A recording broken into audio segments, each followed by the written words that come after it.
আসসালামু আলাইকুম ওয়া রাহমাতুল্লাহ।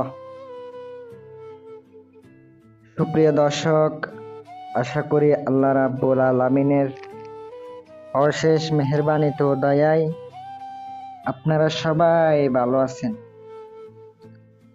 কিভাবে পরি অথবা জিন হাজির করবেন নকশা নিয়ে আসলাম জিন পরি হাজির করার।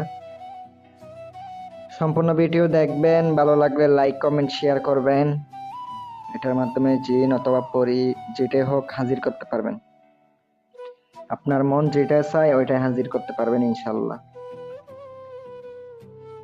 যারা পরি সাধন করবেন অথবা আপনারা আংটি নিতে চান, রোহানি শক্তির আংটি, সাধনার আংটি, বিভিন্ন আংটি রয়েছে, নিতে পারেন।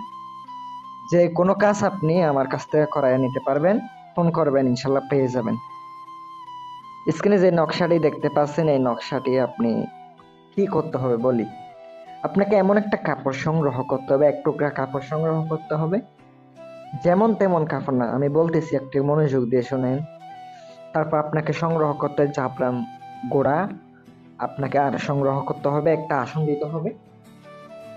একটা আসন দিয়ে তারপর নিজের শরীর বন্ধ করে আপনি রাত 12টার পরে অমাবস্যা রাতে নকশাটি সুন্দর করে যেভাবে দেখতেছেন এভাবে লিখবেন। ওই জিন বা পরি হাজির শরীরটাই লিখে দেবেন, বাংলাতে লিখবেন।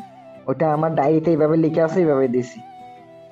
তারপর আপনি সুন্দর করে নকশা কোথায় লিখবেন, ওই কাপড়টা হতে হবে যে মহিলা, যে মেয়ে, মহিলা হবে না, মেয়ে, অবিবাহিত কুমারী, মানে কারোর সাথে মেলামেশা করে না এমন একটা মেয়ের কাছ থেকে নিতে হবে।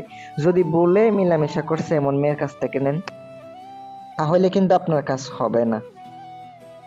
এটা অবশ্য মাথায় রাখবেন। নকশাটি আপনাকে ওই অমাবস্যা রাতে লিখিত হবে। এক টুকরা কাপড় হইলেও সমস্যা নাই, এক টুকরা পাইলেও সমস্যা নাই, পাইলে হয়েছে। এক টুকরাই লিখবেন, আর গুলো আপনাকে লিখতে হবে কোথায়, কাগজে।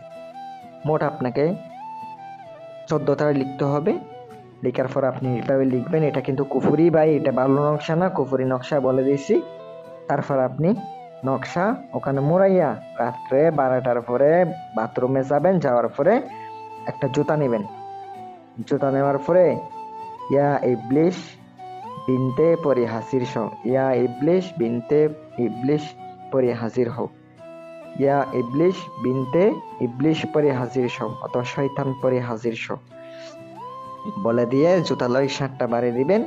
নকশাটি রাত 12টার পরে বাথরুমের মধ্যে আপনি কি করবেন, সুন্দর করে জ্বালাইয়া দিবেন। 14 দিন করবেন, হাজির হবে। ভাই এটা কুফুরি ভয়ানক নকশা।